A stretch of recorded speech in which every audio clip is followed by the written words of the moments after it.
তবে একটা কথাই খুব মনে পড়ে যে এই ক্রিকেট খেলার জন্য আব্বুর হাতে অনেক মার খেয়েছি, আম্মুর অনেক বকা শুনেছি।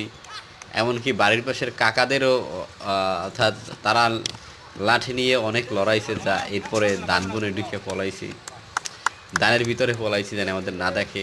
আসলে এই ক্রিকেটটা নিয়ে অনেক স্মৃতি আছে। আমাদের বিভিন্ন গ্রামে গিয়ে এই ক্রিকেট খেলছি, এক এলাকার সাথে অন্য এলাকা। এরপরে আমরা ক্রিকেট খেলছি বিভিন্ন ডিপার্টমেন্টের সাথে। আবার তোমার যে খেলছি বিভিন্ন তারপর 9, 10 এভাবে আলাদা আলাদা। অর্থাৎ ক্রিকেটটা এতটা ভালোবাসি যে এটাকে ছেড়ে যাওয়ার কথা চিন্তাও করি না।